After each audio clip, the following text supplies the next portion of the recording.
Muy buenas tardes a todos. Soy Cristina Sánchez, vicedecana de Investigación de la Facultad de Ciencias Biológicas de la Universidad Complutense de Madrid, y quiero daros la bienvenida a una nueva sesión de nuestro ciclo La biología en los medios, que este año realizamos en colaboración con la Fundación General de la UCM. Para los que no conozcáis esta actividad todavía, se trata de un ciclo de charlas en el que profundizamos en noticias relacionadas con la biología que tienen mucha difusión en los medios de comunicación que denominamos generalistas, en prensa, en radio, en televisión, etc. Cuando una de estas noticias surge y hace mucho ruido mediático, nos encargamos de buscar a un experto en el tema que nos hable con más profundidad del asunto en cuestión. Siempre que podemos, y la verdad es que esto ocurre con mucha frecuencia, intentamos recurrir al personal de nuestro centro para impartir estas conferencias. Tenemos la enorme suerte de contar en nuestras filas con investigadores de alto nivel que trabajan en disciplinas muy variadas de la biología, lo que nos permite tener siempre a muy buenos candidatos internos para estas actividades.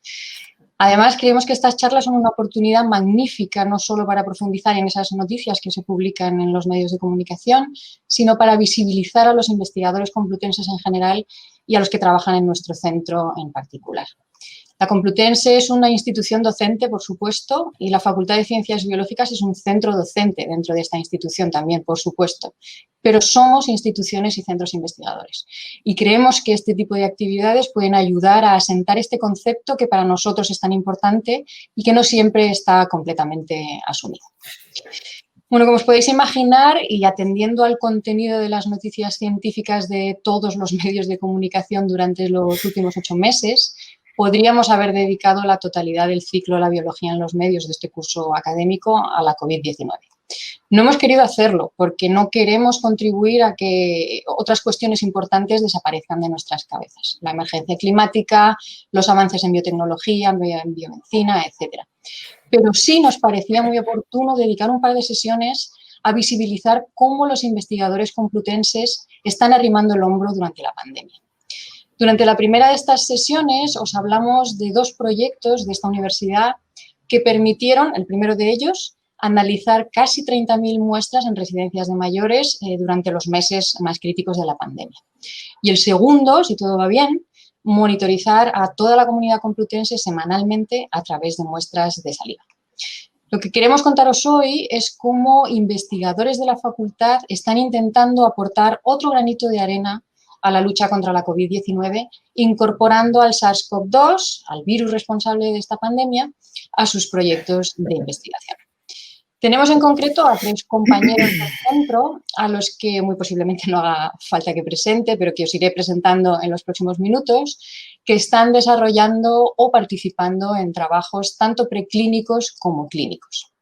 Para no robarles más tiempo a ellos ni a vosotros, comienzo presentándoos a la primera de nuestras ponentes de hoy, Rosa Pérez Gomariz. Rosa es catedrática del Departamento de Biología Celular de esta casa, es directora del grupo Bases Moleculares y Celulares de Enfermedades Inflamatorias Autoinmunes, y sus investigaciones más recientes se centran en el estudio del papel del péptido vasoactivo intestinal en enfermedades inflamatorias como la artritis reumatoide. Justo antes de comenzar esta sesión nos han chivado que entre la audiencia tenemos antiguas alumnas de Rosa que ahora se dedican a otros menesteres, son profesoras, así que bienvenidas ellas y muchas gracias, Rosa. Adelante cuando quieras. Gracias a todos. Nuestro proyecto de investigación es un proyecto subvencionado por CRUE Santander, que está coordinado por Francisco Sánchez Madrid, y nuestro grupo de la Complutense es el único que participa junto con otros 4 grupos pertenecientes a la Universidad Autónoma y al Instituto de Investigación Sanitaria del Hospital de la Princesa. Los objetivos que se plantearon en el proyecto fueron 2. Nuestro equipo trabaja en el segundo objetivo, en la determinación de biomarcadores serológicos y genéticos asociados con el control inmunitario de la infección y predictores de respuesta al tratamiento con bloqueo por el receptor de la IL-6. Esto nos permitirá obtener una información inédita donde abordemos tanto factores como de predisposición genética como de mediadores que nos hagan saber de alguna manera si la inmunidad ha sido efectiva o si la respuesta inflamatoria es excesiva. Nuestro objetivo concreto es el objetivo 2 de la sección 3, del 2.3, que es disección del eje birreceptores como marcador pronóstico del desarrollo de la tormenta de citoquinas en pacientes y el análisis de la expresión. Bueno, todo esto lo desgranaré más adelante, porque si no, aquí es un poco rollo leerlo. Este objetivo, además de por mí misma, está coordinado por las profesoras Amalia Lamana, Carmen Martínez y Yasmina Juarán, también de nuestra universidad. Pero antes de pasar a explicaros la parte concreta del proyecto, os voy a explicar un poco los antecedentes que nos han llevado a que cuenten con nosotros, con nuestra participación en este proyecto del Hospital de la Princesa. Nosotros estudiamos desde hace muchísimos años, cerca de 30, un péptido, que es el péptido intestinal vasoactivo, que es un péptido de 28 aminoácidos, con una expresión ubicua, que es producido por células del sistema nervioso endocrino inmune y que señaliza a través de dos receptores, el VPAC1 y VPAC2, GPCRs. Estos receptores señalizan a través de la adeninilato ciclasa, que estimula la producción de ANP cíclico y desencadena tanto la vía AMP cíclico canónica como la no canónica. También se ha descrito otras vías de proteínas que interaccionan con estos GPCRs. Nuestro primer abordaje fue el estudiar modelos murinos. Para ello estudiamos modelos murinos de choque séptico, de artritis reumatoide y de enfermedad de Crohn. Me gustaría resaltar que esto es un corte de pulmón de esos ratones tras su morfología tras la inducción del choque séptico y su recuperación tras la inyección con VIP. Este eje birreceptor en estos modelos murinos hemos descrito en diversas publicaciones que es capaz de equilibrar mediadores inflamatorios, pues los clásicos TNF-alfa, tanto quimioquinas como citoquinas, y por otra parte regula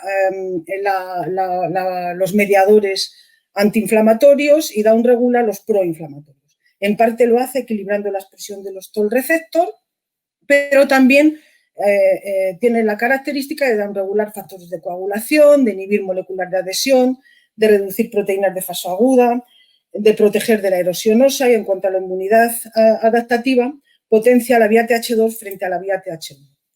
Por tanto, dejamos establecido que la administración exógena del VIP en modelos murinos tiene efectos terapéuticos. Esto dio lugar a una publicación hace 20 años ya, no me he vuelto a pillar otra, en un Nature Medicine, y distintos autores también contribuyeron con otros modelos murinos como la encefalomielitis experimental autoinmune o el Sjögren.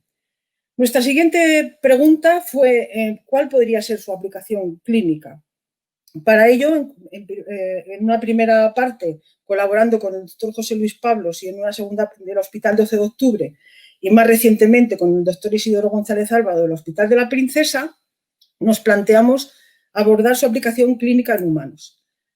Pero claro, este abordaje podíamos llevarlo a cabo o por estudios de laboratorio o como un agente terapéutico. Obviamente, como agente terapéutico nosotros no podíamos hacer este abordaje, entonces comenzamos nuestros estudios de laboratorio y lo primero que nos preguntamos es,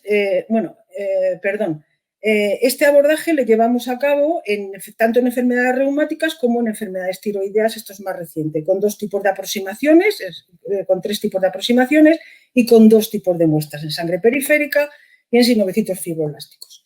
Muchas de las funciones que habíamos visto y habíamos descrito en modelos murinos se corroboraron en humanos y añadimos alguna función más como la inhibición de las TH17 patogénicas y que promueve este eje, la activación de este eje, las T reguladoras. Ampliamos también lo que a los pathway recognition receptors atañe. Nuestra siguiente pregunta, que es donde ya entramos en colaboración con el Hospital de la Princesa y el Servicio de Reumatología, fue, ¿podría ser este eje un biomarcador? Para ello contamos con 2 cohortes de pacientes que son muy valiosas, una artritis reumatoide y otra de otra patología, de otro conjunto de patologías que es menos frecuente, como la espondiloartritis, y es una cohorte muy valiosa porque desde la visita número 0, desde que llega el paciente, se hace un seguimiento a lo largo de 6, 12, 24, 60 meses en el caso de la artritis reumatoide y 3 visitas en el caso de la espondiloartritis.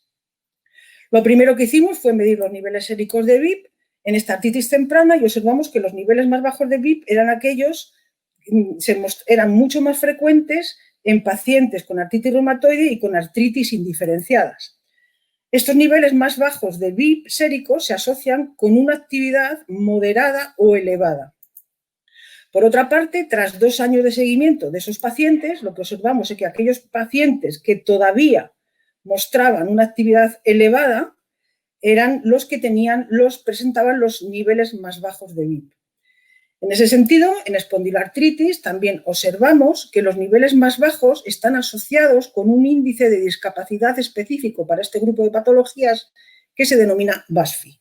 Y que, por otra parte, la inflamación, aquellos pacientes que mostraban inflamación en la resonancia magnética eran aquellos que mostraban los niveles más bajos de VIP. Por tanto, los niveles más bajos de los niveles séricos de VIP podían ser utilizados como un factor pronóstico. Nuestra siguiente pregunta fue la búsqueda de variantes genéticas de VIP que pudiesen predecir estos niveles séricos. Entonces, secuenciamos 15 pacientes con VIP alto y 10 pacientes con VIP bajo, de los que diseñamos una serie de amplicones que abarcaban todo el gen del VIP para estudiar si existían polimorfismos asociados a esos niveles. Luego lo corroboramos en 400 pacientes.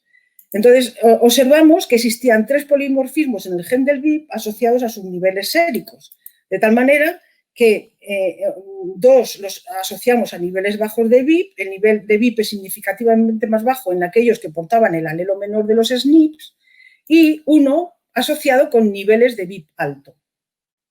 Por otra parte, también observamos que que existía interacción entre los SNPs, es decir, que este polimorfismo terminado en 136, que es el asociado con los niveles altos, se contrarresta con la presencia de los alelos menores de los otros 2 polimorfismos asociados con niveles bajos. Esto en cuanto a lo que se refiere al péptido de 28 aminoácidos. A continuación vimos cómo la expresión a lo largo del seguimiento, esta es la expresión a nivel de mensajero del receptor VPAC1 y del receptor VPAC2 a lo largo de las visitas de esa corte valiosa, observamos que la expresión del VPAC1 aumentaba a lo largo del seguimiento, mientras que la expresión del VPAC2 iba disminuyendo. Obviamente, la ratio VPAC1-VPAC2 se correlacionaba inversamente. Más recientemente, lo que hemos visto es que no solamente continuamos con los receptores. En estos receptores definimos cómo podían representar marcadores de actividad. Recordad que los niveles de VIP eran de pronóstico y estos de actividad.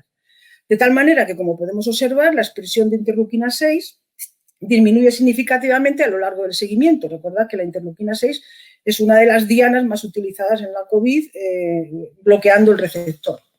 Entonces, observamos que la expresión más elevada de IL-6 se asocia a una expresión menor del VPAC1, mientras que la expresión más elevada de interleuquina 6 se asociaba a una mayor expresión del VPAC2. Por tanto, esta expresión de los receptores podía asociarse a marcadores de actividad. Más recientemente, y todavía sin publicar, hemos observado que también podían representar unos marcadores de pronóstico, porque aquellos pacientes con expresión de VIP baja de VPAC1 y VPAC2 eran los que presentaban mayor actividad.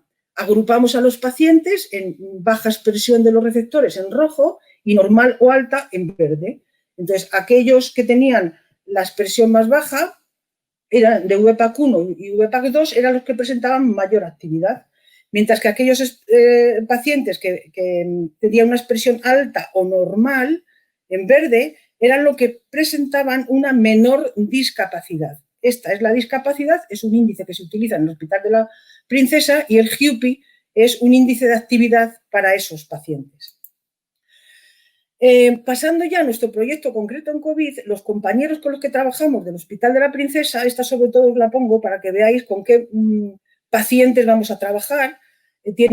Han publicado un paper en agosto donde han descrito, dividiendo a los pacientes con COVID leve, severa o crítica, que en sangre de los pacientes críticos había un menor número de células dendríticas convencionales y de 2 subpoblaciones de monocitos, los no clásicos y los transicionales, que por otra parte son los menos abundantes. Esta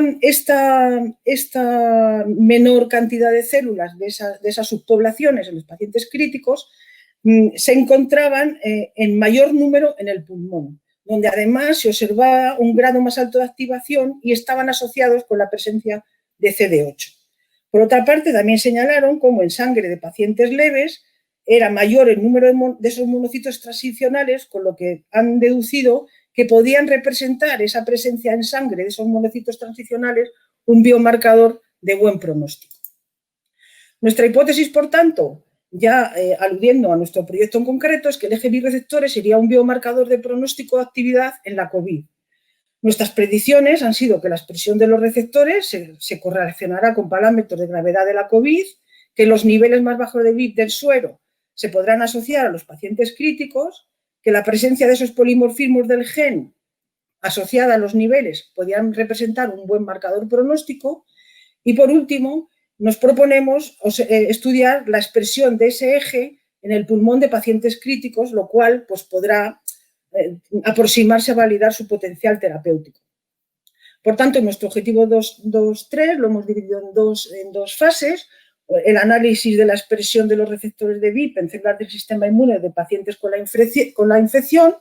Valoraremos en el RNA de PBMC la expresión de los receptores y en los aspirados bronquiales valoraremos la expresión tanto de BIP como de los receptores. Lo estudiaremos en la ola 1 y en la 2, en la ola 2, desgraciadamente, en fase de recolección. En esta segunda parte estudiaremos los niveles séricos de VIP en estos pacientes COVID, divididos en esas tres categorías subclínicas, y lo correlacionaremos con los niveles con distintos parámetros séricos, como los niveles de interleuquina 6, la proteína C reactiva, el complemento, y estudiaremos los polimorfismos a niveles asociados tanto a los dos asociados con los niveles bajos de VIP como el que está asociado con los niveles altos, el 136.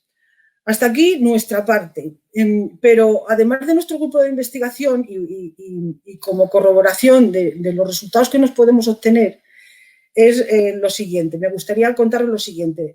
Existe un producto que es un derivado sintético de VIP y fentolamina que recibe el nombre de Avictadil. Este Avictadil ya está siendo usado como agente terapéutico, es decir, que aunque nosotros no podamos usarlo como agente terapéutico, ya hay grupos que lo están usando. De tal manera que hay estudios en la etapa preclínica con modelos murinos donde se ha observado que este VIP tiene una alta concentración en pulmón, que inhibe el TNF-alfa y la interleuquina 6, que restaura la barrera, es decir, que hay toda una serie de estudios en modelos murinos que lo avalan. Pero además, este Avictadil está en etapa clínica en Europa y en Estados Unidos. En Europa está en fase 2 en sarcoidosis, que es una enfermedad pulmonar, en fibrosis pulmonar, en broncoespasmo, y ya se está usando en disfunción eréctil. Por otra parte, también está en fase 1 en el síndrome de dificultad respiratoria aguda.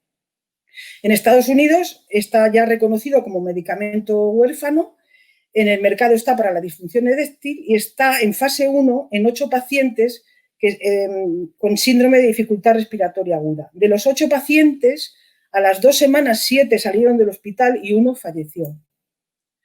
Por tanto, este Avictadil está, como observáis en esta imagen, se están realizando 4 ensayos clínicos, 2 con Avictadil inhalado, tanto como tratamiento como prevención, y 2 inyectados. El más avanzado es este, el RLF-100, pero que es el Avictadil, y es el que están a punto de salir ya resultados. Esta misma empresa ha publicado estos resultados donde muestra que en el pulmón el potencial terapéutico del VIP actúa a través de inhibir la apoptosis, reducir la inflamación y favorecer la producción de surfactante. En todas las revisiones más recientes de los tratamientos que existen para la COVID, se está utilizando el Avictadil o bien como vasodilatador o bien como por su efecto antiinflamatorio, es decir, que hay distintas aplicaciones de este Avictadil donde está siendo usado. Las limitaciones de nuestro estudio, pues la disponibilidad del RNA de PBMC de la primera ola, donde fundamentalmente el número más limitado es de muestras en pacientes leves.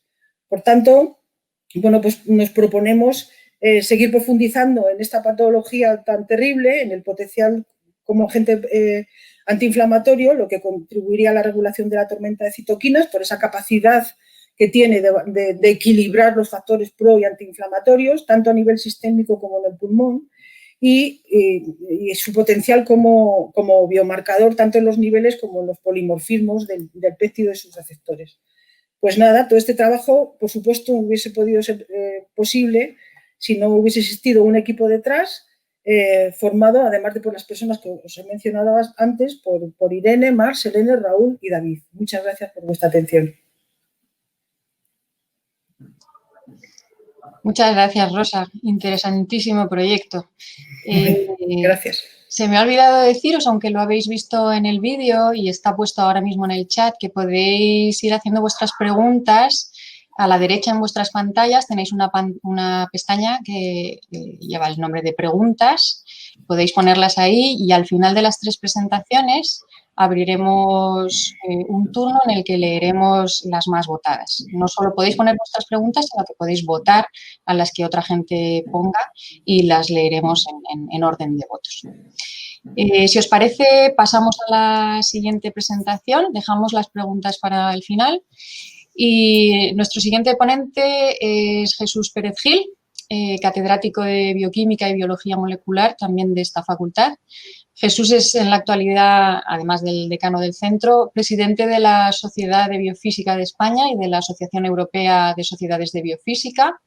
Es director del grupo de investigación BioMil, las siglas vienen de Biofísica de Membranas e Interfases Lipoproteicas, y este grupo está actualmente integrado en el consorcio BioFis Hub o Biofísica para la Biotecnología y la Biomedicina de la UCM también.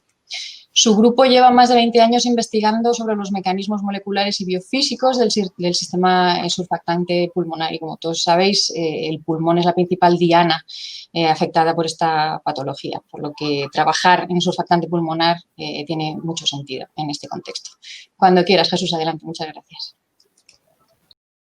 Muchas gracias. Si veis la pantalla, bueno, la idea en estos minutos es presentaros un poco cuál es la base de los proyectos de investigación que tenemos en la facultad, en el caso de nuestro grupo, y cómo está conectado y cómo lo estamos reenfocando para tratar de aportar algo en la línea de la investigación de lo que tiene que ver con las consecuencias de la infección por este coronavirus y el desarrollo de la COVID-19.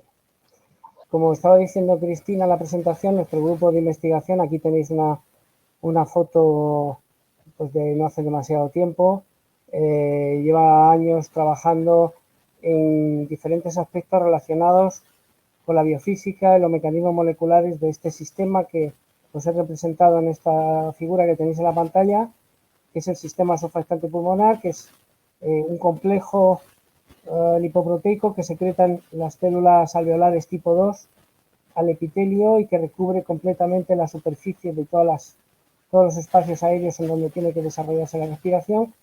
Su función principal es una función biofísica, estabilizar la enorme área de contacto entre el epitelio respiratorio y el aire, que es una superficie que está húmeda y que tiene, por tanto, un problema para mantenerse abierta, y es la tensión superficial. El surfactante, como veis aquí, son membranas. En la foto que tenéis aquí abajo veis un hemocito. Cada uno de estos gránulos azules es un orgánulo donde se almacenan las membranas de los complejos de surfactante. Cuando se secreta, como representa el dibujo, se absorbe la interfase aire-agua y forma unas películas. Aquí tenéis una micrografía electrónica para que veáis que es una película muy compleja, formada por una estructura membranosa, en la mayor parte de los casos multimembrana, que tiene su importancia para estabilizar mecánicamente todo el trabajo de la respiración.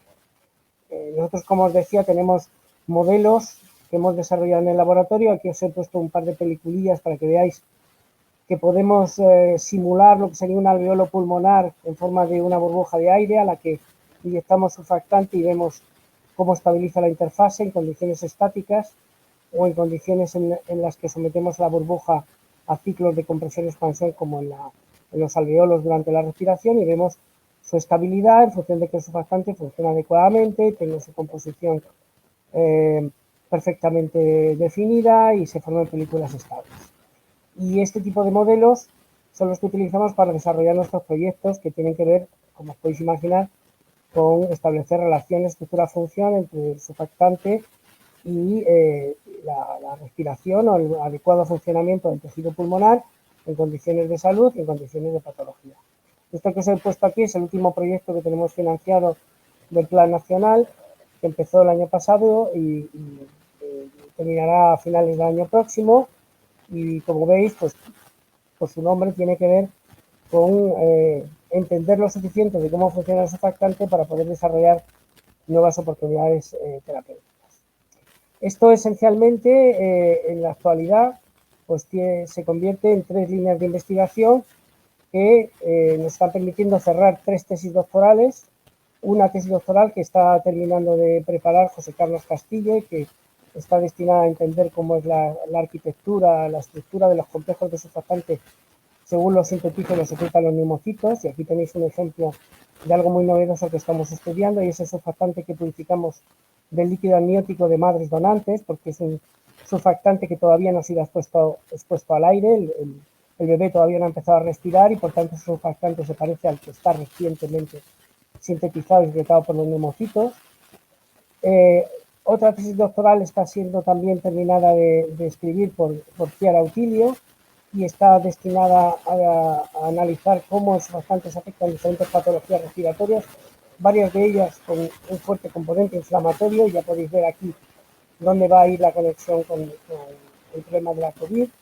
Y concretamente se han desarrollado modelos en los cuales hemos estudiado surfactantes de pacientes con distrés respiratorio agudo, incluyendo niños que desarrollan ese distrés como consecuencia de aspiración meconial al nacer en el momento del parto, y hemos definido una serie de marcadores que incluye la presencia en el lavado broncoalveolar de proteínas séricas como consecuencia del edema que se produce por la inflamación y el daño pulmonar, la presencia de fosfolipasas secretoras que hidrolizan algunas de las moléculas de surfactantes, formas oxidadas de las proteínas de surfactante y de los fosfolípidos, presencia de algunas especies moleculares muy identificativas de procesos inflamatorios, por ejemplo, fosfolípidos con cadenas de ácido graso poliinsaturadas o la presencia de cantidades muy elevadas de colesterol, y eso nos está permitiendo definir perfiles patológicos de muestras a partir de pacientes o de modelos animales a los que se ha inducido esta patología, y que pueden permitir pues definir qué tipo de tratamiento tienen que recibir esos pacientes para poder restaurar una función surfactante adecuada. Y la tercera tesis doctoral que estamos terminando en el grupo es una tesis que tiene que ver con la utilización de surfactante como vehículo para administrar fármacos en el pulmón. Y aquí tenéis unas imágenes muy ilustrativas, son ratones observados bajo luz infrarroja, cuando se inyectan en la tráquea pues unas muestras bien de liposomas, lípidos puros, o de lípidos en presencia de las proteínas de surfactante. Como veis aquí, en el caso del surfactante, rápidamente ese material se distribuye a todo el pulmón de una manera homogénea, cosa que no pasa cuando se inyectan solo lípidos en ausencia de las proteínas de surfactante, que son las que proporcionan estas propiedades dinámicas, lo cual está abriendo la oportunidad, y Cristina está estudiando esto en su tesis, de combinar surfactantes y diferentes tipos de fármacos para facilitar la administración por la vía inhalada y la terapia de diferentes patologías, incluyendo el distrés respiratorio o alguna otra en la cual el pulmón pueda servir de entrada a ese fármaco. Bueno, en este momento, cuando estábamos desarrollando este proyecto, con estas 3, digamos, grandes líneas de investigación, surgió nuestro amigo el SARS-CoV-2 y todo el impacto que ha supuesto en la aparición de patologías respiratorias, evidentemente, y eso tiene, como me imagino que ya sabéis, pues muchas conexiones con la biología y con la biofísica del surfactante. Para empezar, porque, como ha mencionado Rosa, este virus tiene bastante tropismo por los neumocitos tipo 2, precisamente por estas células productoras de surfactante, con lo cual en una etapa relativamente temprana de la infección, el epitelio en los neumocitos se afecta de una manera bastante significativa, y eso supone necesariamente pues un déficit no solamente en surfactante sintetizado de nuevo, sino en la capacidad de esos neumocitos para reciclar y mantener un surfactante activo que funciona adecuadamente, con lo cual se tiene consecuencias inmediatas o muy tempranas en mecánica respiratoria.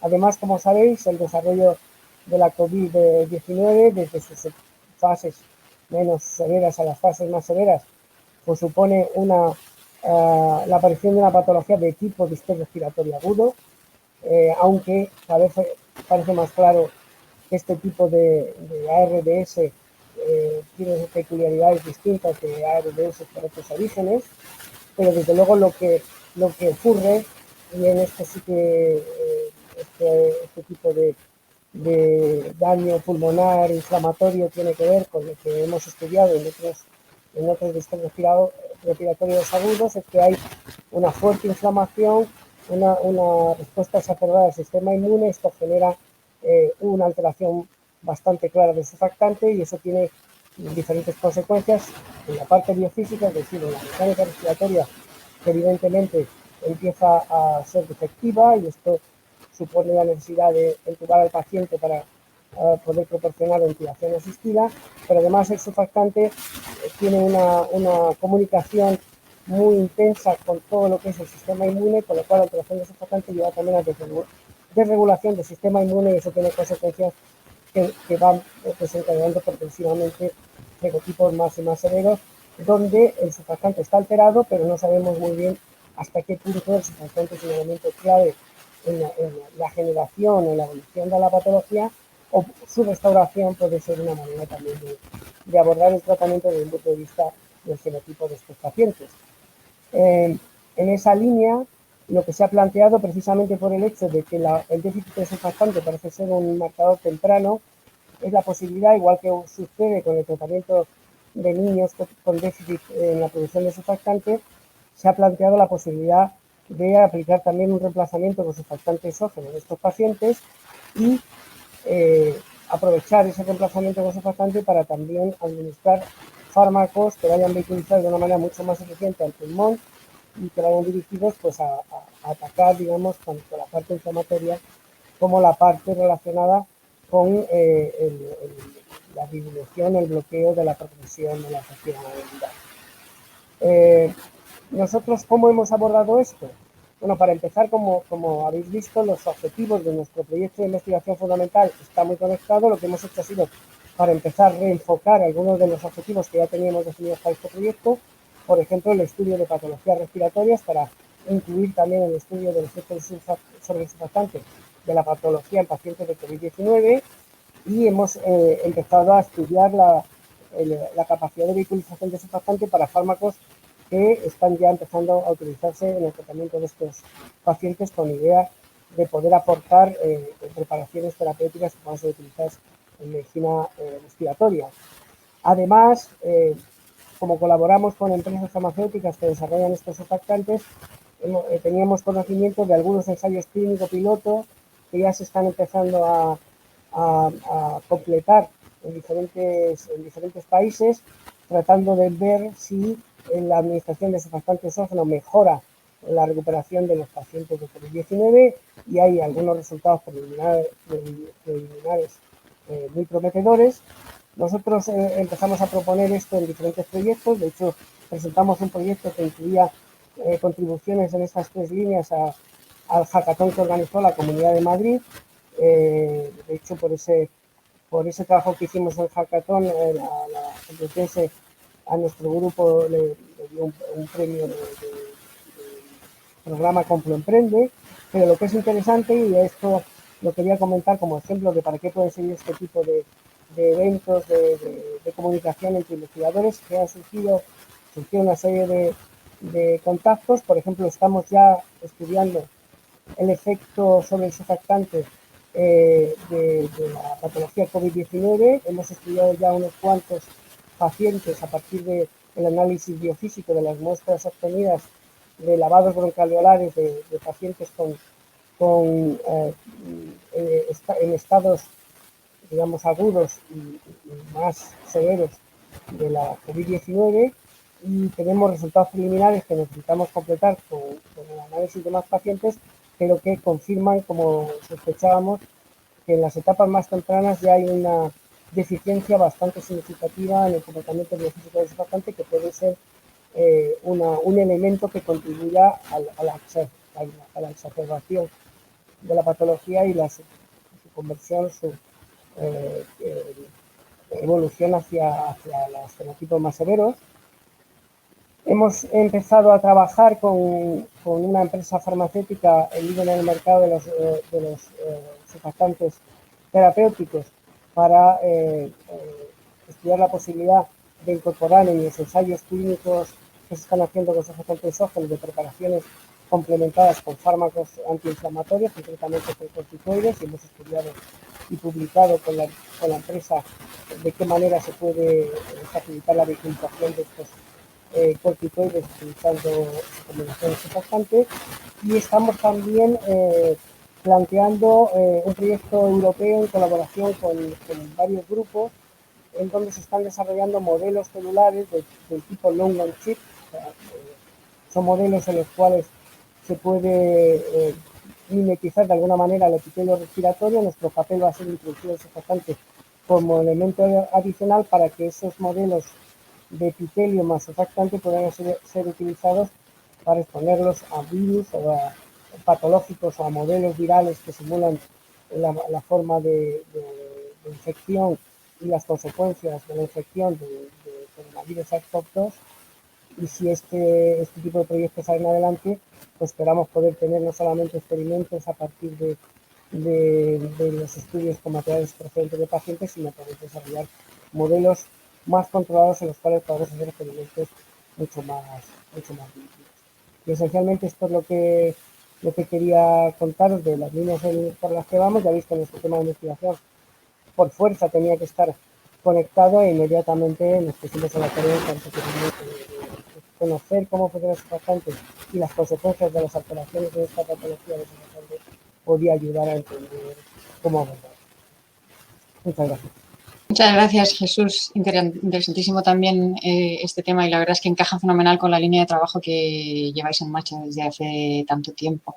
Me he acordado mucho de nuestros alumnos del grado en biología cuando ha aparecido la dexametasona en tu diapositiva y bueno, cuando se empezó a hablar de ella como posible tratamiento para la patología, porque como sabéis, muchos de los alumnos que realizan el trabajo de fin de grado en la facultad trabajan en un proyecto en el que se utiliza este agente. Así que bueno, para que veáis si hay algún alumno conectado o exalumno conectado que haya pasado por este FG, para que veáis que estas cosas tienen un porqué y un sentido.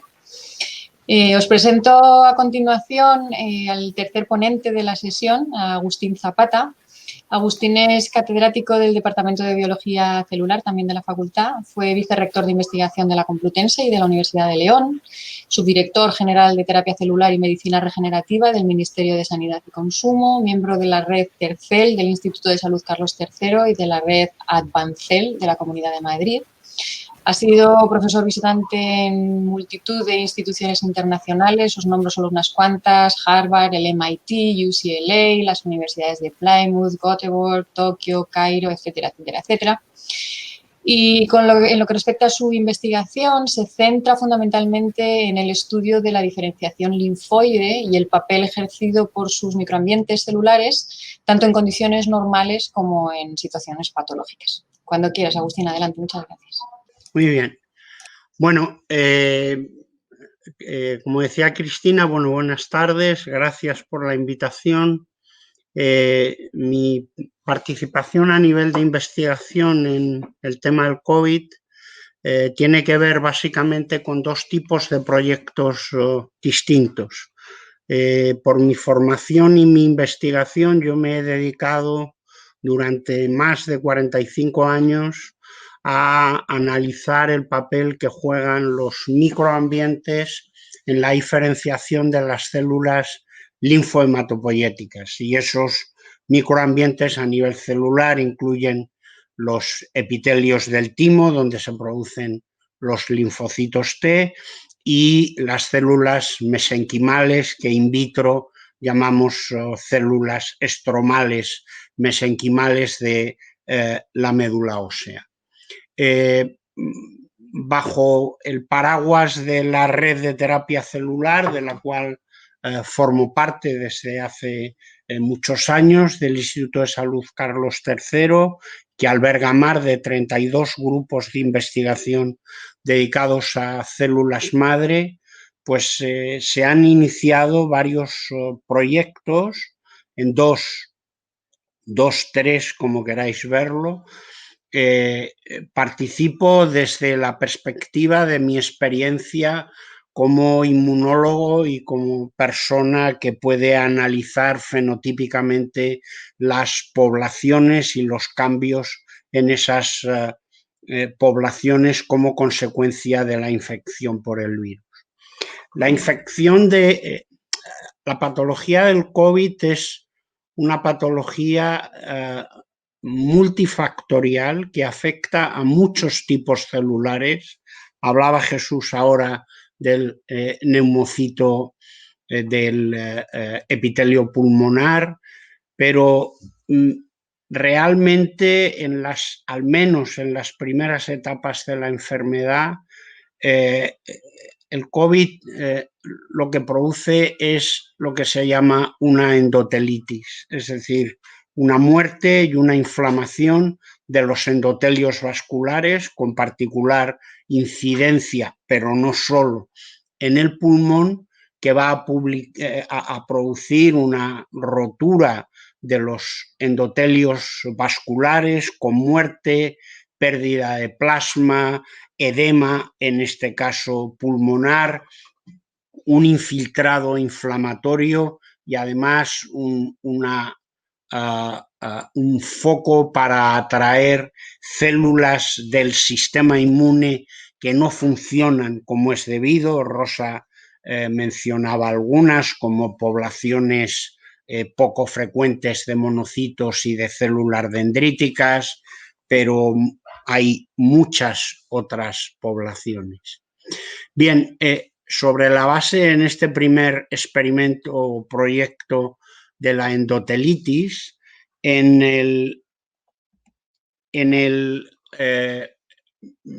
aproximadamente los meses de abril, mayo de este año, el grupo del profesor José Mari Moraleda, que es el jefe del servicio de hematología del Hospital Virgen de la Reixaca de Murcia, habían publicado un papel, ahora me referiré a él, en un ensayo preclínico, utilizando este producto que tenéis en la pantalla, de Fibrotide.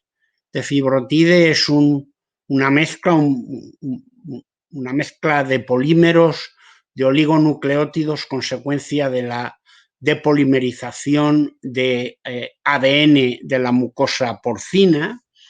Es un medicamento que está aprobado para el tratamiento de distintos procesos vasculares, síndromes oclusivos fundamentalmente, pero además tiene, como se indica en la diapositiva, capacidad para proteger el endotelio, capacidades antiinflamatorias, antitrombóticas, etc.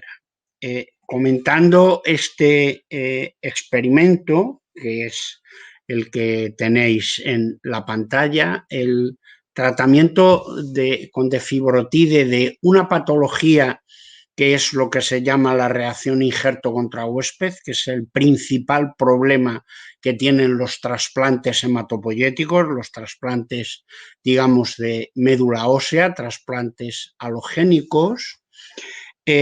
Lo interesante de este trabajo es que el tratamiento con Defibrotide producía, por ejemplo, un descenso de las citocinas proinflamatorias. Ahí tenéis la caída de interferón gamma, de TNF-alfa, de la interleuquina 6 y al mismo tiempo un aumento de citocinas antiinflamatorias, fundamentalmente el factor transformante beta. Pero además, esta molécula y estos resultados demostraban una reducción de la expresión de determinadas moléculas de adhesión del endotelio que están implicadas en la migración de fundamentalmente neutrófilos y linfocitos a través de los endotelios inflamados, y de hecho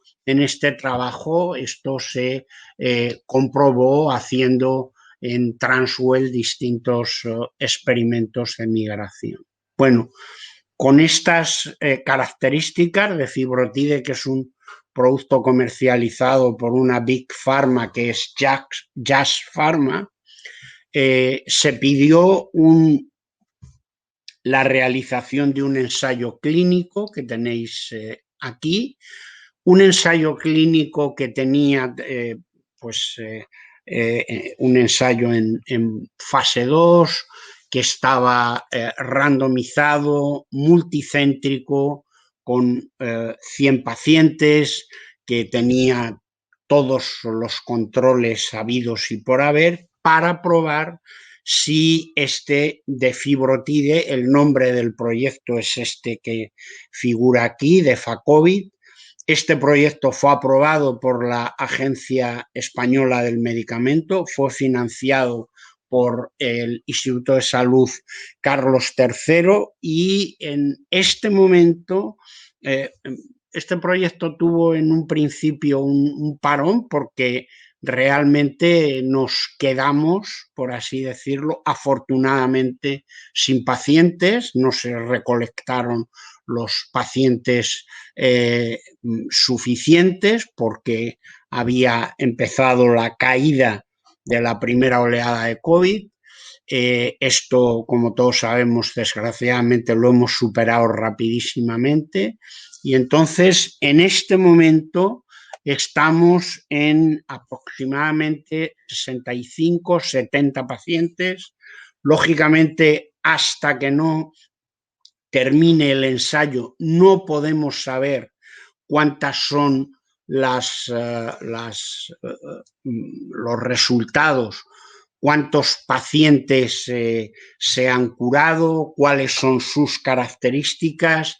El estudio biológico paralelo, que también ha sido financiado en gran medida por la compañía farmacéutica y con participación de grupos tanto de Harvard como de Milán, que ya trabajaban previamente en el de Fibrotide, pues incluye aquí por una parte ensayos de caracterización fenotípica de multitud de poblaciones linfoides, producción de citocinas y de quimioquinas y su relación con otros parámetros fisiológicos definitorios de la inflamación y de la enfermedad. Y esta es la parte en la cual yo participo con otras personas de mi grupo, que evidentemente todavía no hemos,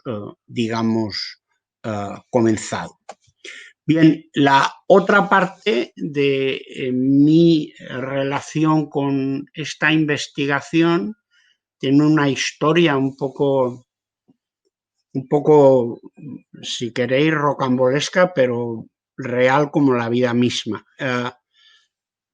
Como he dicho, yo soy coordinador de una de las 3 ramas que hay dentro de la red de terapia celular de España, la que corresponde a enfermedades inmunológicas, enfermedades relacionadas con el conectivo en general, enfermedades hematológicas y metabólicas. Y en aproximadamente el mes de febrero, un colega que trabaja desde el punto de vista clínico en el tratamiento de pacientes con distintas patologías osteoartríticas de Barcelona, me comentó y me pidió opinión acerca de la utilización de células estromales, otros las llaman madre, células estromales mesenquimales de médula ósea, para tratar pacientes de COVID. De hecho, había habido en Wuhan un ensayo en el cual se habían tratado con, digamos, relativamente buenos resultados, 6 pacientes con células mesenquimales provenientes de la gelatina de Wharton del cordón umbilical. La idea era presentar un proyecto, por supuesto, con el permiso previo de la Agencia Española del Medicamento. Yo comenté que las mesenquimales, como células que tienen propiedades antiinflamatorias, inmunomoduladoras, que tienen la característica de que cuando se inyectan intravascularmente, en gran medida quedan retenidas en el propio pulmón, con lo cual, bueno, había, digamos, poco que debatir acerca de proporcionarlas en forma de pues eso, intravenoso o directamente por inhalación o qué hacer con ellas. Desgraciadamente, esta persona a los pocos días enfermó gravemente de COVID. Y después de una decisión que pesó mucho de varias personas, por uso compasivo, se hizo ese tratamiento por primera vez en España. Este tratamiento se hizo un jueves por la tarde, el lunes por la mañana esta persona estaba en su casa absolutamente libre de COVID. Esto nos dio pues como muchas ilusiones y encabezados en un principio por el profesor Bernat Soria de la Universidad Miguel Hernández de Elche y el profesor Damián García Olmo de la Fundación Jiménez Díaz, se elaboró un proyecto en el cual naturalmente había todos los controles habidos y por haber, un proyecto que fue aprobado por la Agencia Española del Medicamento, pero que no fue financiado y consiguientemente no dispusimos del dinero suficiente para poder tener un número alto de pacientes, que era nuestro interés. Puesto que las unidades de producción celular de la red de terapia celular funcionan afortunadamente de manera espléndida, pues lo que se hizo fue pedir por uso compasivo el tratamiento de 13 personas que pues reunían una serie de requisitos. Aquí tenéis cómo fue este tratamiento.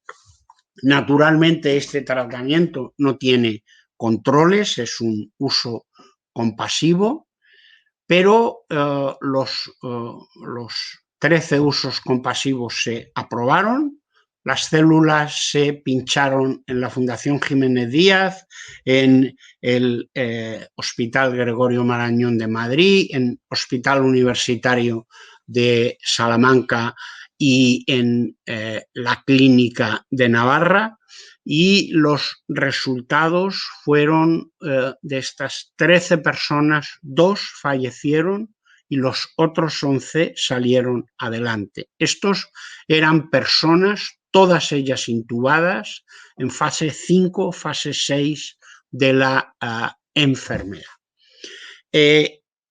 Bueno, nosotros publicamos estos resultados hace un par de meses en la revista electrónica de Lancet. Lo que intentábamos, aparte de naturalmente curar o intentar paliar los efectos de la infección vírica, era analizar distintos marcadores. En esta primera diapositiva tenéis marcadores fisiológicos, están puestos de manera individualizada, porque obviamente el número de datos que teníamos era muy pequeño para hacer análisis estadístico. En esta diapositiva los valores que están dibujados en verde se refieren a pacientes que sobrevivieron a la enfermedad, y los 2 pacientes que hay en rojo corresponden a las personas que fallecieron. Y igualmente en esta otra diapositiva, de la cual se refiere a parámetros inmunológicos, de la cual se hicieron menos estudios con menos pacientes, por eso no aparecen las líneas rojas, pero bueno, esto nos dio pie para presentar un nuevo proyecto donde se han agrupado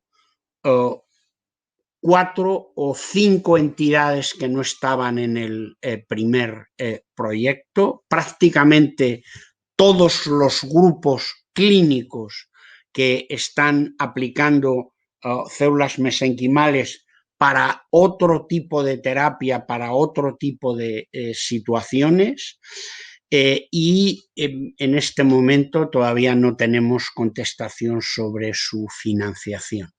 Si el proyecto es financiado, continuaremos adelante. Tenemos muchas más células preparadas de las que teníamos cuando se hizo este ensayo, pero obviamente necesitamos la financiación. Y ahí es donde empezará mi participación. Naturalmente, en estos proyectos participé en la escritura, en la elaboración de los parámetros inmunológicos que, en mi opinión, hay que considerar. Debo decir que a pesar de los muchos intentos, Rosa mencionaba uno en su presentación, por establecer patrones que determinen fenotípica y funcionalmente cuál es la evolución de las distintas etapas de la infección por COVID.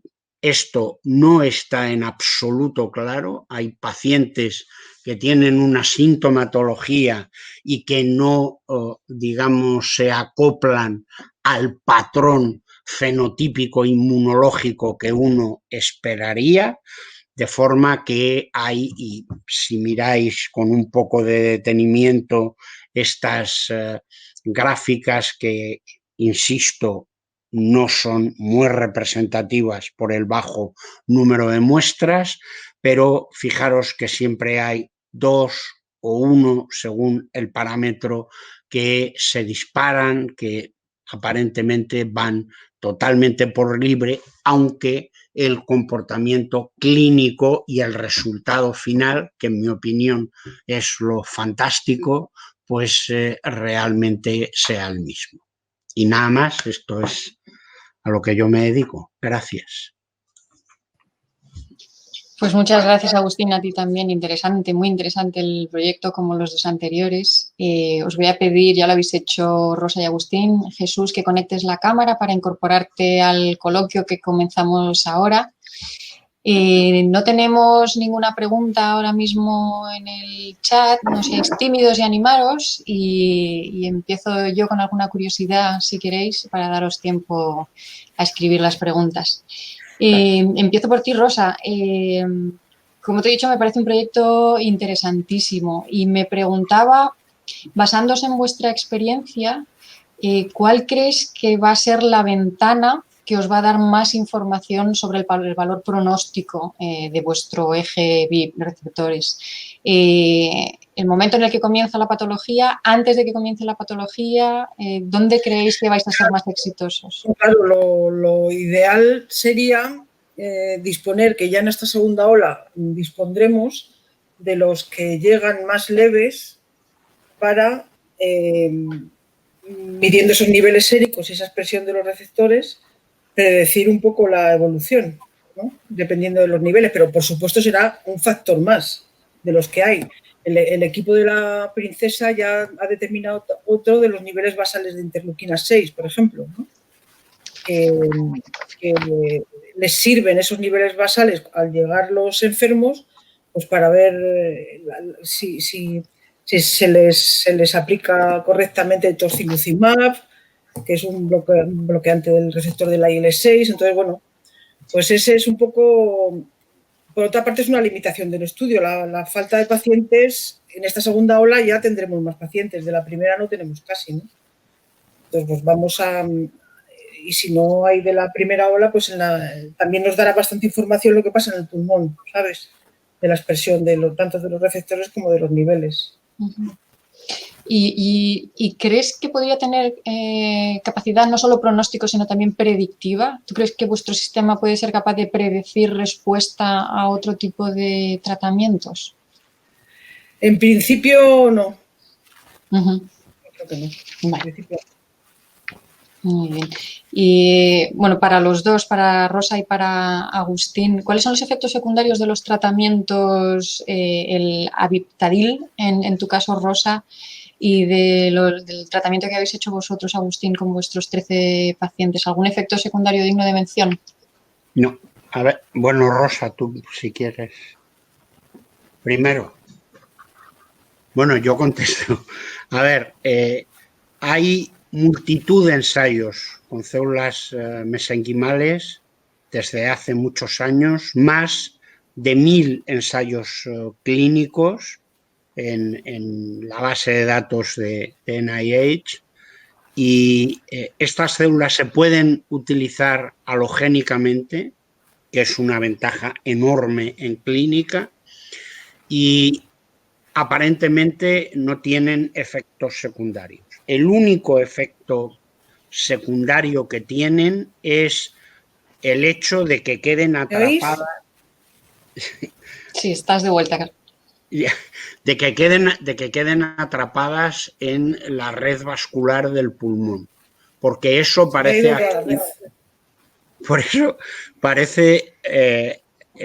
activar macrófagos tipo 2 que producen IL-10, hasta el punto de que hay ensayos hechos con células mesenquimales muertas o apoptóticas o preapoptóticas, para ver si así simplemente el efecto no es directo. Déjame esta puerta abierta. No es directo, sino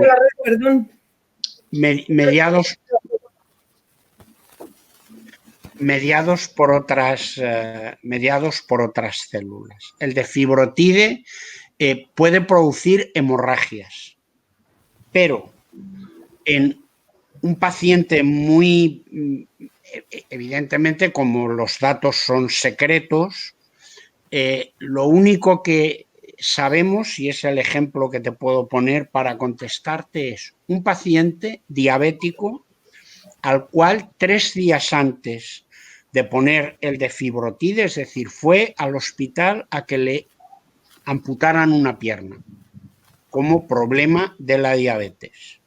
Se le amputó la pierna, se infectó de COVID, el tratamiento aparte del de fibrotide fue el de siempre, una digamos, malla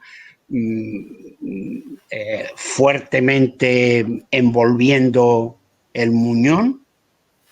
Esa persona no ha tenido ninguna hemorragia, ninguna. Esta persona está fuera del hospital, de vuelta. Hombre, llama mucho la atención que este proceso haya podido ser producido en una persona que recibió el placebo. Con lo cual, pero ese es el único dato. Hay datos en otras patologías en que se ha utilizado de fibrotide, como digo, es un medicamento pues como la desametasona, pero es un medicamento que el problema que tiene, que se sepa, es prácticamente solo eso. Por otra parte, bueno, es muy, muy importante en el tratamiento del COVID cada etapa tiene su tratamiento.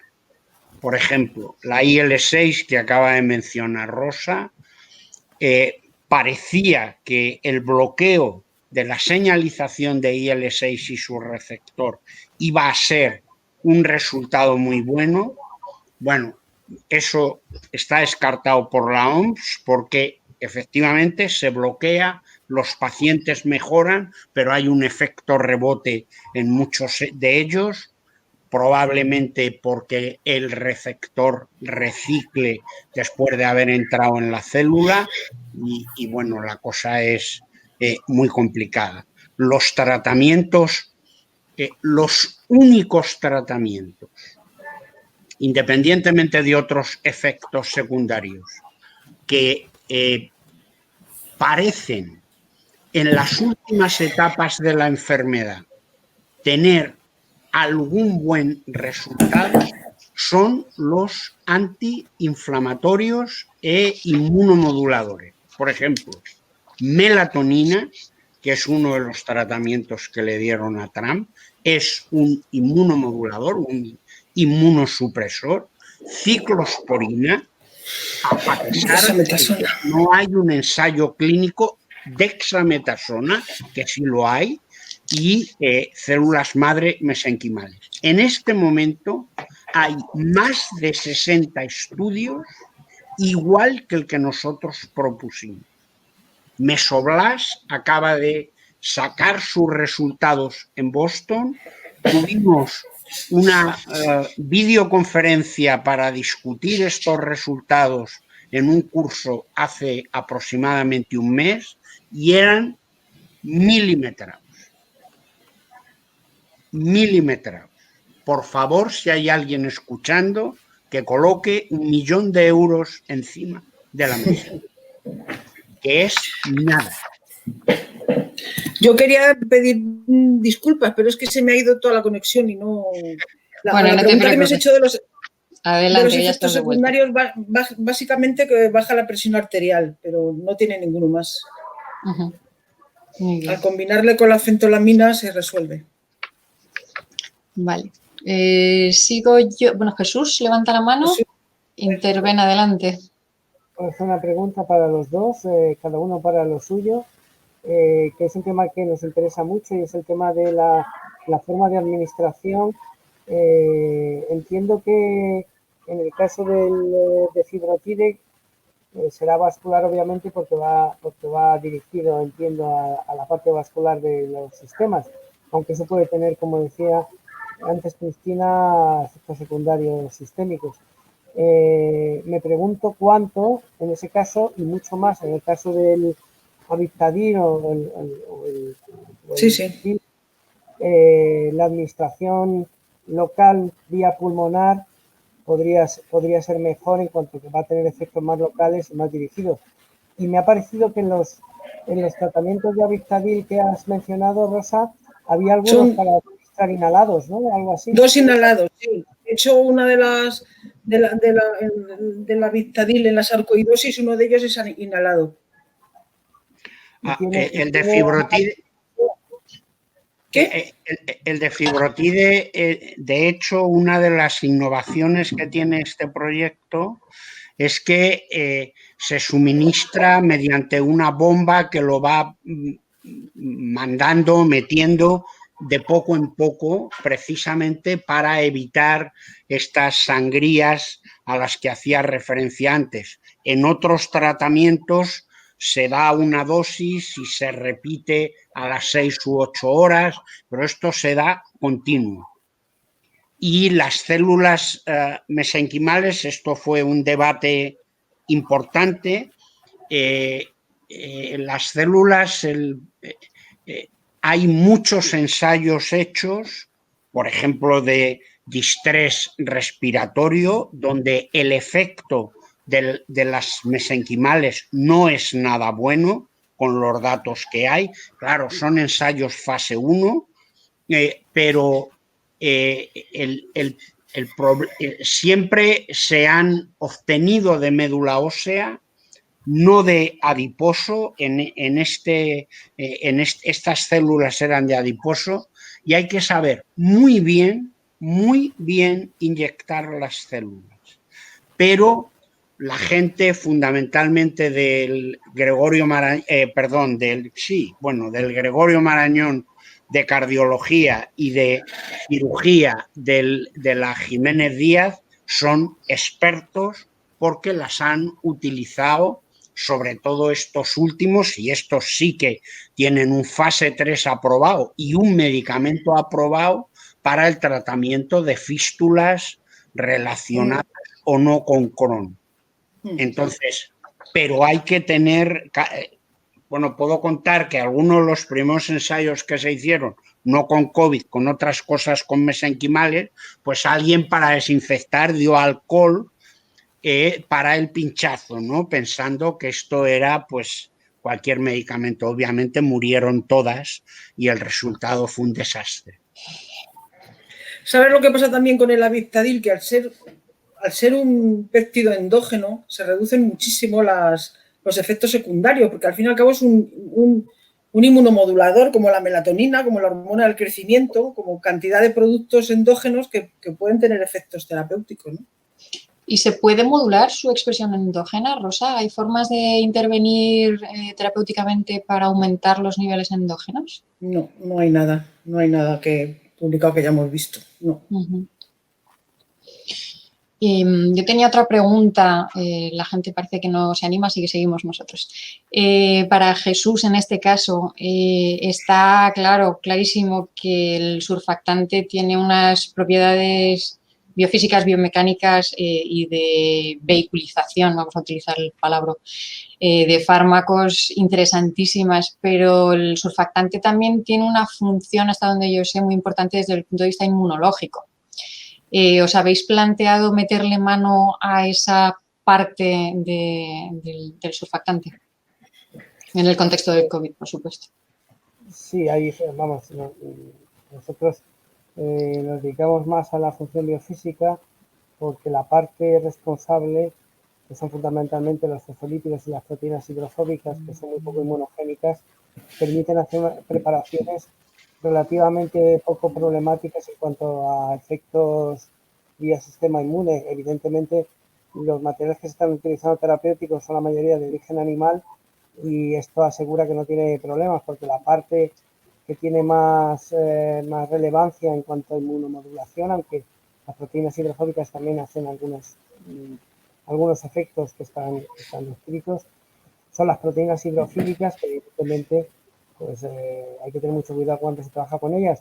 Pero ahora se está empezando a producir formas recombinantes de la SPD humana, por ejemplo, que es una proteína también con propiedades antiinflamatorias, y hay una empresa americana con la que estamos colaborando que está produciendo SPD humana recombinante y funciona muy bien como inmunomoduladora en la reducción de inflamación y por lo que sé, pero no tengo datos, están probando también su efecto potencial en pacientes de COVID, como modulación de respuesta inmune integrada también dentro, porque claro, son proteínas que se van a integrar en el surfactante endógeno y a través de ese surfactante endógeno también se van a vehiculizar y se van a distribuir en todo el alveolo. Entonces que hay aspectos interesantes en los que podríamos, utilizando los materiales que tenemos y estos que también estamos empezando a purificar a partir de estas proteínas que también estamos produciendo en el laboratorio, recombinantes ahora, en colaboración con estos colegas que ahora pueden además comparar sus efectos sobre entornos inmunomoduladores. Sí, sería muy interesante. Agustín, adelante. Ya, el problema con moléculas como el VIP o el surfactante, mi pregunta siempre es, ¿son causa o efecto? Yo creo que nadie lo sabe. Es decir, el desaguisado que organiza el virus es de tal calibre que uno no, bueno, yo por lo menos no puedo, ojalá que alguien sepa cuál es el desencadenante. El virus tiene genes que provocan muy al principio de la infección que no se produzcan los interferones de tipo 1, el alfa y el beta, que son los fundamentales en las respuestas inmunitarias a virus. Pues no se producen, o se producen de una manera normal y nunca se produce interferón gamma. Entonces dices, vale, ya está, alfa y beta. Bueno, si tú suministras alfa y beta, no pasa nada. No, como dice Rosa, no se recupera el sistema porque tú lo subas o lo bajas. No, no. Ya, Agustín, pero ten en cuenta que en nuestro caso, como son los polimorfismos, ahí no nos cambia nada. También tenemos hecho estudios epigenéticos y hay muchas islas CPGs sobre el receptor tipo 2, entonces a lo mejor eso sí que se puede ver afectado.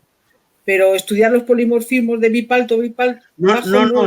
No, yo no te digo que lo que tú estás estudiando te pueda dar la información que yo digo. Sí, sí. Lo que yo me pregunto es, mi interés sería localizar determinadas cosas y hay una lista interminable.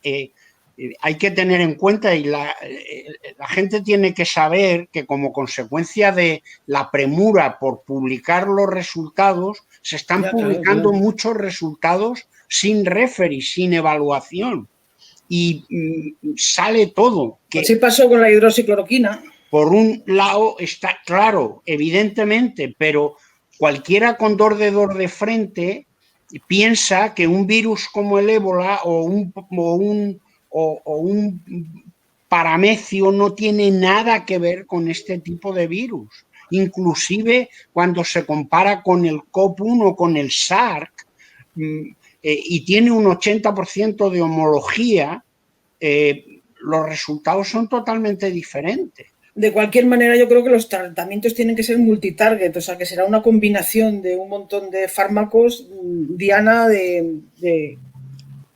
yo creo que depende. Es tan variada la respuesta, ¿no? Que no va a haber un solo fármaco, tendrá que haber una combinación. Yo creo que efectivamente puede ser una combinación de fármacos, pero más importante es que en la primera etapa de la enfermedad haya un tratamiento, por ejemplo, que no haya corticoides, y se están dando, y es una barbaridad, pero que los haya al final.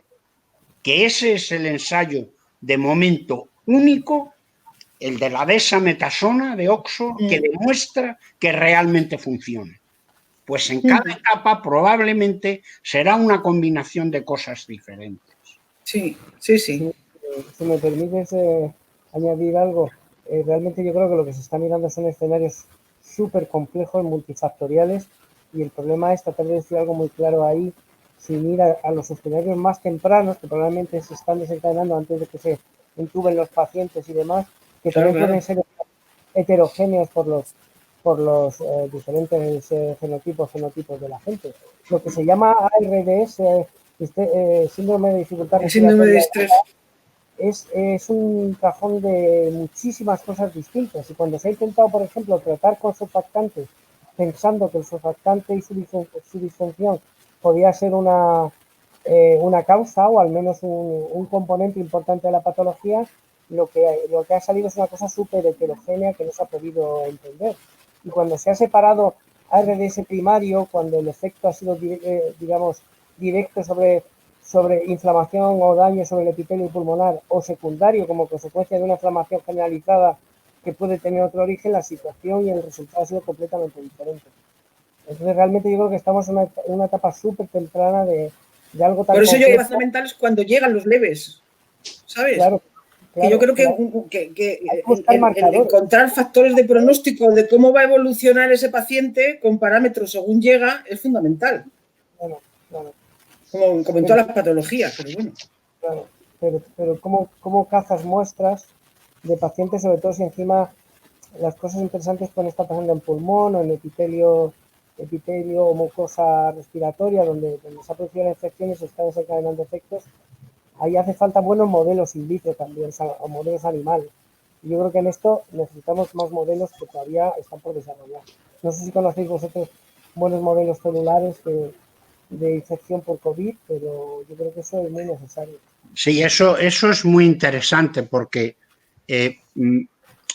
por ejemplo, una de las características que se dice siempre es que el ratio CD4-CD8 cae, de linfocitos T, perdón, cae cuando se produce la enfermedad.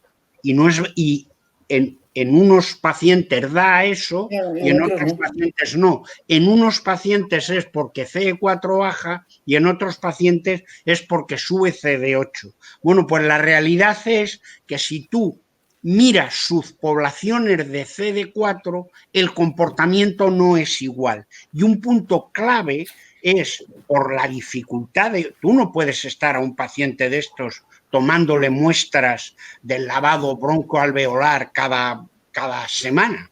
Es imposible. No, claro. Simplemente lo matas. Entonces, los datos son de la sangre periférica. Y lo que hay en sangre periférica a nivel celular y en el pulmón, el riñón o el corazón es lo mismo. Yo creo que no. Pero no que no así un poco, sino tremendamente no. Y estamos extrayendo resultados de cosas que no nos dan información. No, pero la gente de la Princesa está trabajando con aspirados bronquiales, que no son muy invasivos. Pero la cantidad de aspirados... Aspiran para limpiar las vías respiratorias, o sea que no son tan invasivos como... No es eso, no es el lavado broncoalveolar, que eso es una tela. Ya. Preguntaba alguien por ahí, parece. Espera un momentito que tengo aquí... Bueno, hay un comentario, a ver, sí, hay un comentario por aquí, dice que por lo que escucho es tremendamente difícil vencer este virus, dice Begoña. Efectivamente, yo creo que queda claro por lo que estamos viendo estos meses y por lo que se está discutiendo ahora mismo aquí. Yo tengo una pregunta muy general. Después de escuchar todo lo que hemos escuchado, no solo de vosotros, sino de todos estos meses, lo que hemos ido recibiendo de la auténtica explosión en investigación que ha habido a nivel global.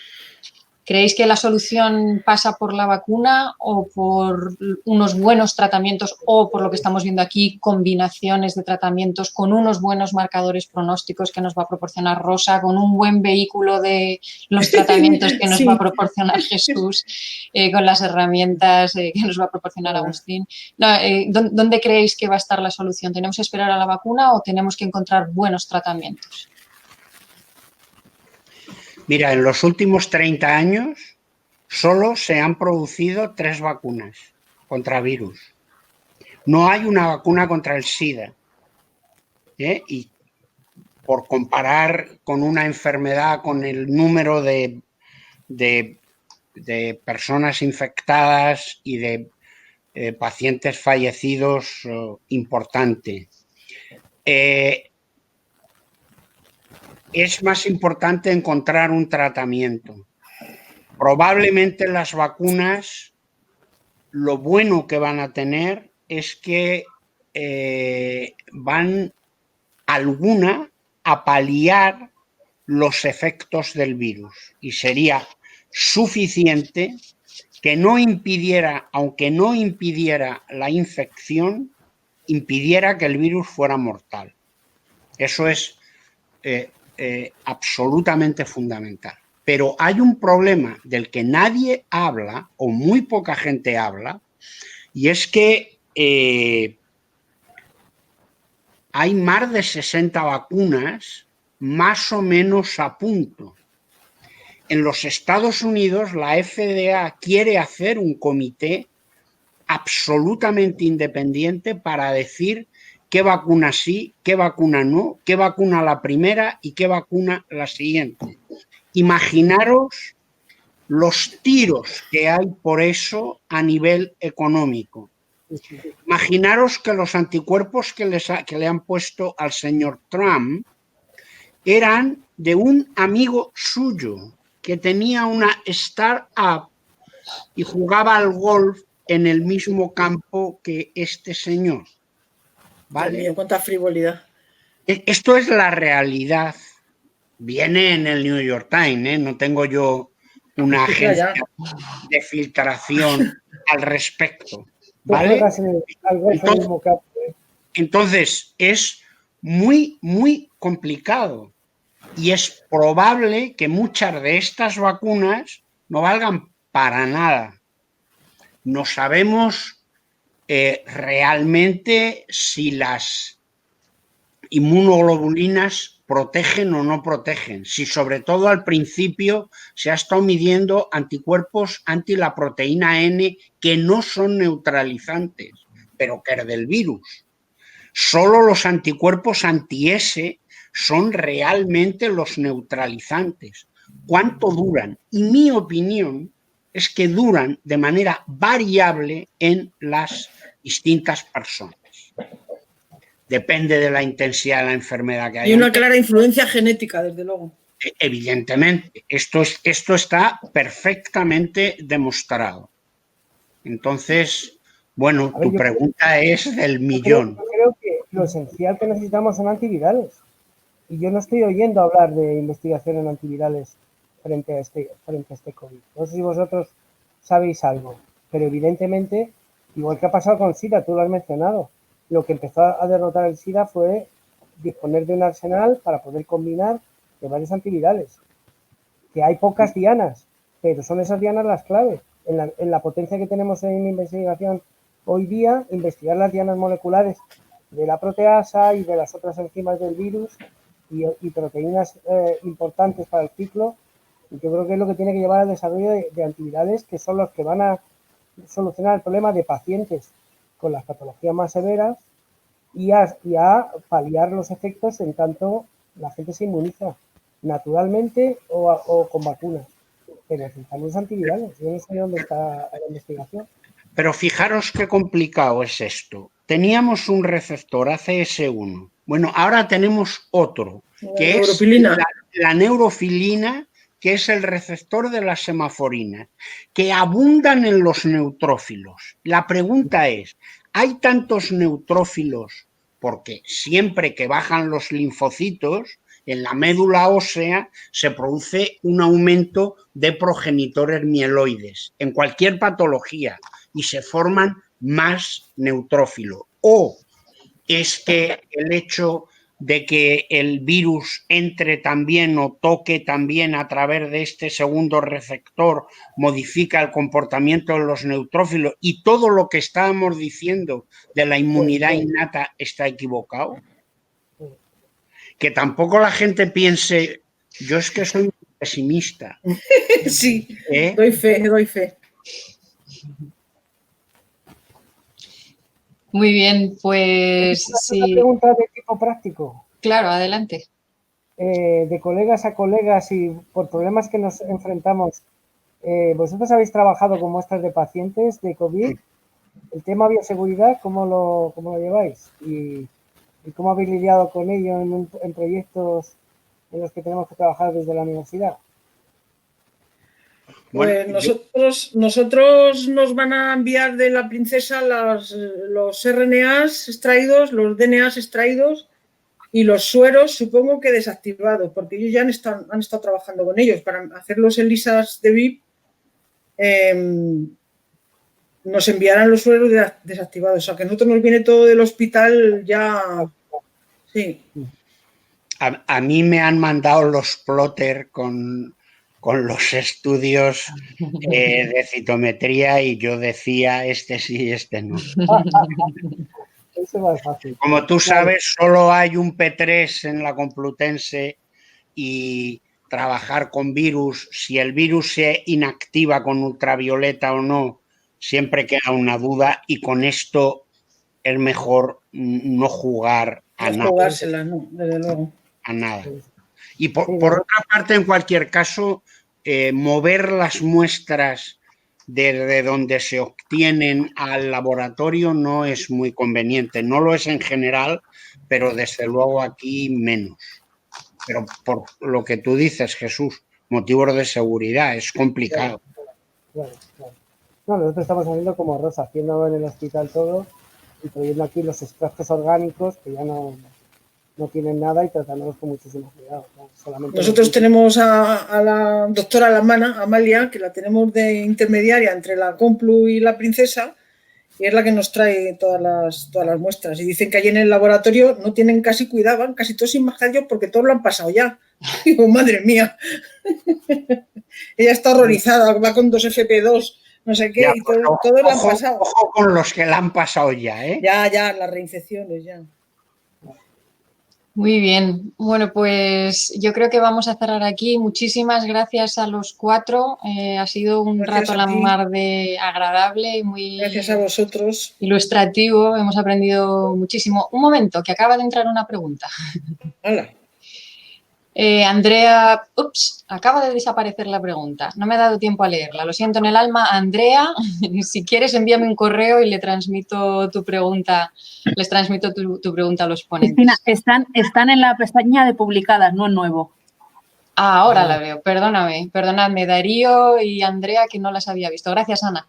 Bueno, la pregunta de Darío yo creo que ya está contestada. Pregunta si hay algún viricida que funcione. Yo creo que esta era la pregunta de Jesús sobre los antivirales. Y Andrea dice, entonces el COVID-19 inhibe la síntesis de, supongo que es interferón tipo 1, y cuando se han añadido exógenamente no ha tenido ningún efecto. Cuando se han añadido exógenamente no ha tenido ningún efecto. Sí, eso es. Ha habido ensayos clínicos, fase 1, poniendo interferón alfa e interferón beta y no han hecho, no hacen nada. No han tenido buenos resultados. Sí. Y el virus, la secuencia génica del virus tiene en la región S1, que es donde está el punto de unión al receptor de la espícula de la proteína S, una región que inhibe la actividad de interferón alfa y beta. Y a partir de ahí, toda la respuesta innata se queda como si lo intentara. Es decir, no cae en una respuesta inmunológica normal, hay una respuesta innata primero que hace que el 95% del problema desaparezca. Y luego, en el 5% de los casos, no hablo de COVID, hablo de otras patologías, empieza la inmunidad adquirida. Empiezan los T, los B, etc. Bueno, aquí se queda como si la inmunidad innata intentara y siguiera, no cayera del todo, y por el contrario, la adquirida no picara hasta donde debía de picar. Y ese es aparentemente, o sea, el resultado final es que el sistema inmune intenta por todos los medios, y eso es la cascada de las citocinas y el proceso de sepsis final. Muy bien, pues ahora sí, perdonad Darío y Andrea que no había visto las preguntas. Gracias de nuevo a los 4. Ha sido de verdad una sesión muy agradable. Habéis estado viendo que aparecían pestañas de publicidad a la izquierda. Entre otras eran anuncios de las 2 sesiones que vamos a tener la semana que viene. Una de ellas la tenéis en pantalla ahora mismo. Es una actividad que organizamos desde el Vicedecanato de Investigación en el contexto de la Semana de la Ciencia, y en este caso vamos a recurrir no a investigadores más senior, como los que tenemos, más experimentados, como los que tenemos hoy con nosotros, sino a los más jóvenes, al otro extremo de la curva, de la campana de Gauss, y van a ser nuestros doctorandos y nuestros IPs más jóvenes los que van a contar a quien quiera escucharles qué es lo que hacemos en la facultad, en qué investigamos en la facultad.